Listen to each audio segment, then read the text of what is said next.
Challenge করছি আমি। হ্যাঁ, আমি যদি বলি খোদার ফজলে আব্বাস দাঁড়িয়ে যা, 1 সেকেন্ডে দাঁড়াবে।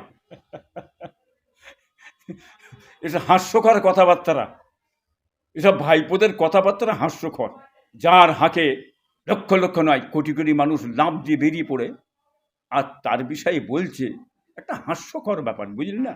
ছি ছি, তো লজ্জা করে না? হ্যাঁ, হিংসায় জর্জরিত হয়ে কটা শয়তান মার্কা মলি সাহেব, কটা শয়তান মার্কা পীরজাদা এই করে বেড়াচ্ছে, মানুষকে বিভ্রান্তের মধ্যে ফেরাচ্ছে। আমার ভাইপো হয়তো খুব ভালো কথা বলে দিয়েছে, কি সুন্দর কথা। হ্যাঁ, তোমার মহামান্য মুখ্যমন্ত্রী সাহেব টাকাটা নিয়ে আটকে রেখেছে কেন? ভাঙড়ের টাকা দিচ্ছে না কেন? ভাঙড়ের টাকাটা ছেড়ে দিতে ভালো, কাজ করতে পারি কি না পারে ভাইপো দেখি। ও ঠিক আছে, আমার ভাইপো বলছে, তাই তো। বাজার গরম করলি কি আর না গরম করলি কি, সে আব্বাসই তো আছে। তুমি এই কথা বলে কি বোঝাতে চাইছো? ও দাঁড়াবে না, বোঝাতে চাইছো? চ্যালেঞ্জ করছি আমি। হ্যাঁ, আমি যদি বলি খোদার ফজলে আব্বাস দাঁড়িয়ে যা, 1 সেকেন্ডে দাঁড়াবে, বলে দিচ্ছি। কি বুঝলেন? অতএব দাঁড়াবে কি না দাঁড়াবে ও প্রশ্নটা পরে, কি বুঝলেন? ওটা পরে। তোমরা তৈরি হও,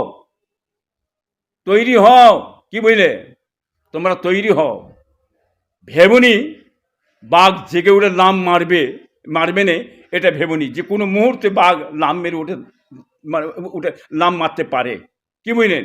অতএব তুমি ভেবনি, কি বুঝলেন? আপনি হ্যাঁ ভাবছেন এই কথা, না দাঁড়াবে না, এমেজ দিচ্ছে, এ করছে ও করছে, দাঁড়াবে না। দাঁড়াবার কথা বললাম তো, আমি চ্যালেঞ্জ করছি তো, বলছি তো। দাঁড়াতে যেতে বলি আমি, ওর চাচা আমি, যে দেখেন এখনই দাঁড়াবে। তো দাঁড়াতে বলবো কি না বলবো ওটা আমার ব্যাপার আছে, কি বুঝলেন? ভাইপোকে বলবো কি না বলবো আমার ব্যাপার আছে। তবে বলতে চাইছি, আপনার ভাববেন না বাঘ যখন ঘুম ভেঙে যাবে লাম মারতে পারে, এটা মনে রেখে দেবেন। অতএব তোমরা তৈরি থেকো, লড়াই হবে, ইনশাল্লাহ লড়াই হবে, ভয় নেই।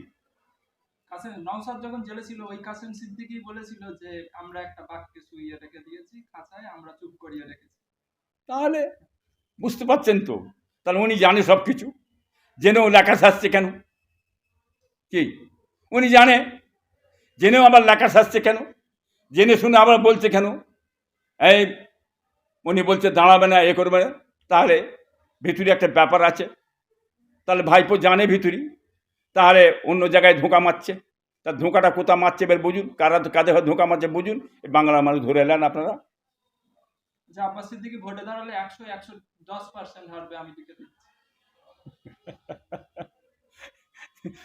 এসব হাস্যকর কথাবার্তারা, এসব ভাইপোদের কথাবার্তারা হাস্যকর।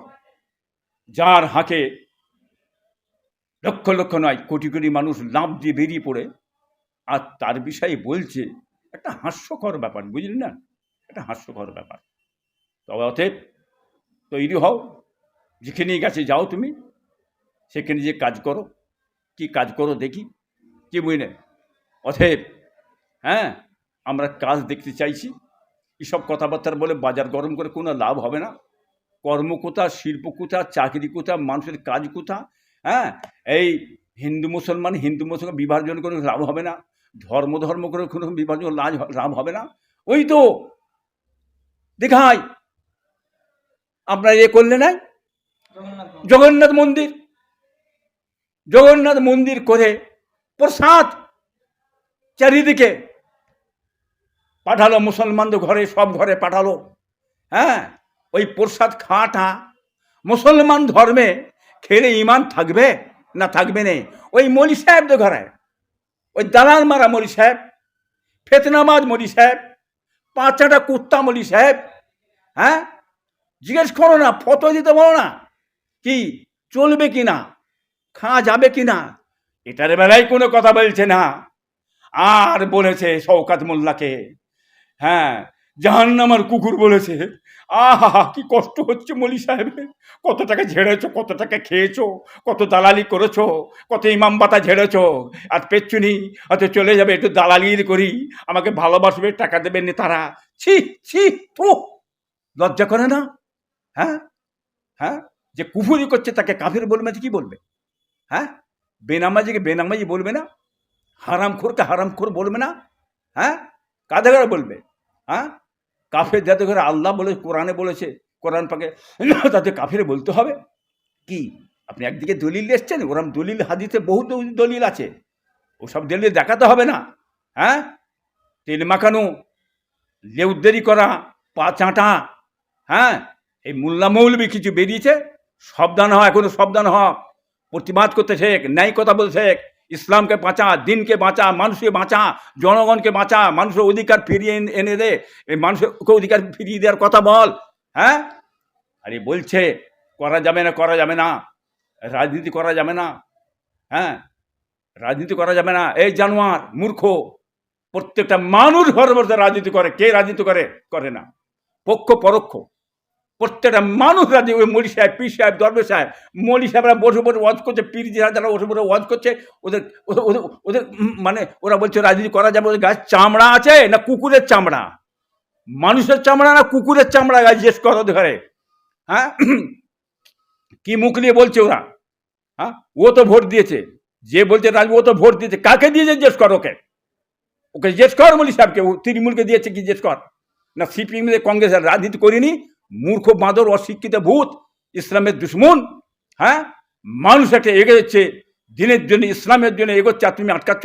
আরে নওশাদ যদি পীর সাহেবের ছেলে নাই, বাদ দাও, কিছুক্ষণ আমি ধরে নিচ্ছি নওশাদ ফুরফা পীর সাহেবের ছেলে নয়, আমার বংশের কেউ নয়, সাধারণ মানুষ, অন্য কারো ছেলে হতে পারে, ধরে এরকম ধরে সাধারণ একটা মানে ধরে নেন। তারপরে সেই নওশাদ যে কথাটা বলছে, ন্যায় কথা, সত্য কথা, হক কথা, মানুষের ব্যাপারে দাঁড়াচ্ছে, জনগণের ধরে দাঁড়াচ্ছে, অকাবের সঙ্গে সে প্রতিবাদ করছে। হ্যাঁ, আপনার দেবত্ব সম্পত্তি প্রতিবাদ করছে, আপামার জাতির প্রতিবাদ করে, এটা ঠিক না বেঠিক বলো? হ্যাঁ, খালি নওশাদ নওশাদ, খালি নওশাদ বলে বড় কষ্ট লাগে, পিসাব ছেলে বলে বড় কষ্ট লাগে। চুনকালি ডালে মুখে লাগাগে যা, চুনকালি লেগে মুখে লেগে ঘুরে বেড়াগে যা। হ্যাঁ, যে কোনো মানুষ করতে পারে, কি বলেন?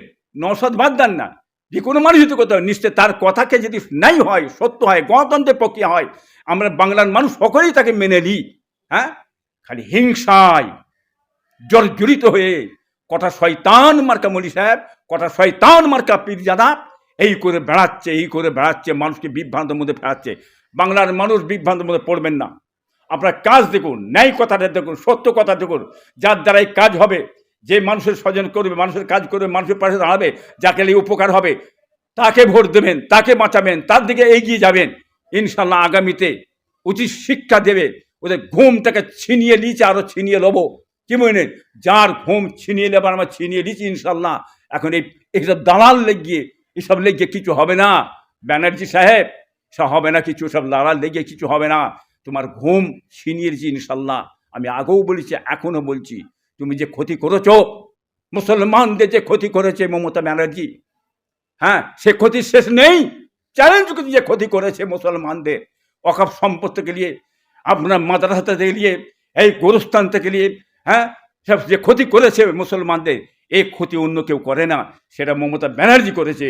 হ্যাঁ, বলে দিচ্ছি আমি, এই জবাব বাংলার মানুষ, আমার জাতি হিন্দু মুসলমান আগামীতে দিয়ে দেবেন ইনশাল্লাহ ভোটে। নওশাদ ভাঙড়ে এমএলএ হয়ে কোনো কাজই করেনি বলছে এমন কাসেম সিদ্দিক, তার ভাই, হ্যাঁ, তার পরিবারের ছেলে। সত্যিকারের কথা তো কিছু কাজ করে রে, সত্যি খুব সুন্দর কথা বলে দিয়েছে আমার ভাইপো, হয়তো খুব ভালো কথা বলে দিয়েছে, কি সুন্দর কথা। হ্যাঁ, তোমার মহামান্য মুখ্যমন্ত্রী সাহেব টাকাটা নিয়ে আটকে রেখেছে কেন? ভাঙড়ের টাকা দিচ্ছে না কেন? ভাঙড়ের টাকাটা ছেড়ে দিতে ভালো, কাজ করতে পারি কি না পারে ভাইপো দেখি। চাইছো ভাঙড়ের টাকা আটকে রেখে দিয়ে দেবো না, কাজটা যাতে নওশাদ না করতে পারে, লোকের কাছে বদনাম করিয়ে দিয়ে, নওশাদকে কিন্তু সরিয়ে দিয়ে, আর ওই ভাঙড়টাকে দখল করে নেবো। উগুরে বালি, উগুরে বালি, সঠিক কথাটা বলবে, আমার ভাইপো হিসাবে বলে দিচ্ছি, খুব ভেবে চিন্তে কথাবার্তাটা বলবে। হ্যাঁ, তুমি আমার ভাইপো, ও আমার ভাইপো। হ্যাঁ, আমাকে মুখ খোলাবে না। আমি খুব কড়া লোক, তোমরা সবাই জানো। আমার ভাষা যখন শুরু হয়ে যাবে তখন মনে রাখবে তোমাদের বিপদের শেষ থাকবে না। ন্যায় কথা বলো, সত্য কথা বলো, হ্যাঁ, ন্যায্য কথা বলবে। সেই ভাইপো চেষ্টা করছে, তাকে তুমি করতে দিচ্ছ না, আটকাচ্ছ, চারিদিক থেকে করতে দিচ্ছ না, ঢুকতে দেবে না। লজ্জা নেই এই তৃণমূল পার্টির নেতারা? বলছে ভাঙড়ে ঢুকতে দেওয়া হবে না, আটকাও, নওশাদকে ঢুকতে দেওয়া হবে না। তাহলে কারণটা কি? এটকে দিয়ে, হ্যাঁ, যাতে না ঢুকতে পারে আমরা কাজগুলো উঠে নেবো। নওশাদ হ্যাঁ, ভাঙড়ে এই কথা। ঢুকবে বলে হ্যাঁ, চোর চোর স্লোগান হ্যাঁ, দেয় বা ব্যর্থ বিধায়ক স্লোগান দেয়, আমরা দেখেছি। হ্যাঁ, কি বলবো নওশাদ চোর চোর বলছে। নওশাদকে? নওশাদ চোর? ছি ছি ছি, তওবা তওবা। এদের মুখে শোভা পায়, এদের মুখে শোভা পায়। চোর কে? হ্যাঁ, চোর কে? কি চুরি করেছে আমার ভাইপো? কি চুরি করেছে ভাইপো আমার? নওশাদ চোর কে জানেন না?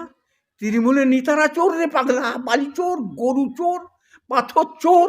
হ্যাঁ, দেখতেন না চারিদিকে চুরি করে লুট করে ধূলিসাৎ করে ফেললে? চাকরি চোর, চাকরি চাকরি চাকরি চোর, চাকরি চুরি করে। আর চাকরিজীবী ছেলেরা মাথায় হাত দিয়ে কলকাতায় পড়ে কাঁদছে, কেঁদে মরে গেল, চিল্লাচ্ছে। দেখছেন না কি করেছেন? আরজি কলেজ কি করেছে? ধূলিসাৎ করে ফেলেছে। এরা বলছে নওশাদকে চোর। ছ্যা ছ্যা ছ্যা ছ্যা ছ্যা, এদের মুখে এই কথা? মুখে চুনকারি লেখা, মুখে চুনকারি লেগে ঘুরে বেড়াগে যা। হ্যাঁ, বাংলায় বেরোলেই, চারিদিকে বেরোলি, তৃণমূল বেরোলি, চারিদিকের মানুষ চোর চোর চোর চোর করছে। এটা কালকেই একটা জায়গায় দেখলেন তো, চোর চোর বলে চেঁচাচ্ছে, ছুটছে ছুটছে। হ্যাঁ, ছুটার কি হয়েছে এদের? আগামীতে ছুটবে কিরমভাবে দেখবেন আপনারা। বাংলার মানুষ তৈরি হন, আপনাদের যে অধিকার ফিরিয়ে নেবেন, আপনাদের টাকা পয়সা ঝেড়ে তাদের ফিরিয়ে নেবেন। হ্যাঁ, আপনারা ছাড়বেন না। ন্যায়ের জন্যে, হকের জন্যে, আপনার মানে জাতির জন্যে প্রতিবাদ করুন, লড়াই চালান। মালিক সহায় আছে, প্রতিবাদ মুখ কারণ বাবার ক্ষমতা, পৃথিবীর ক্ষমতা নেই প্রতিবাদ বন্ধ করতে পারে আমাদের। আমরা প্রতিবাদ করছি, করে যাব। দিনের জন্যে, কওমের জন্যে, জাতির জন্যে, মানুষের জন্যে আমরা প্রতিবাদ করছি, প্রতিবাদ করে যাব। কেউ আটকাতে পারবেন না। আটকাতে গেলেই কিন্তু আপনাদের বিপদ ঘটবে। এই বাংলার মানুষ উচিত জবাব দিয়ে দেবে ইনশাল্লাহ। কাসেম সিদ্দিকী, শওকত মোল্লা, দীপক ব্যাপারী, একেবারে তিন মূর্তি এক জায়গায় দেখা যাচ্ছে। কি বলবেন? শওকত মোল্লার কাছে যেতে চেষ্টা করছে কাসেম সিদ্দিকী। দেখুন, এতে কিছু বলার নেই। সে বুঝতে পারছেন তো, কি বুঝলেন? ওদের নিজেদের মধ্যে এখন গুঁতোগুতি হচ্ছে। দুদিন পরে দেখেন না কিরম গুঁতোগুতিটা শুরু হয় ওদের নিজেদের মধ্যে, সেটা দেখতে পাবেন ইনশাল্লাহ, বলে দিচ্ছি।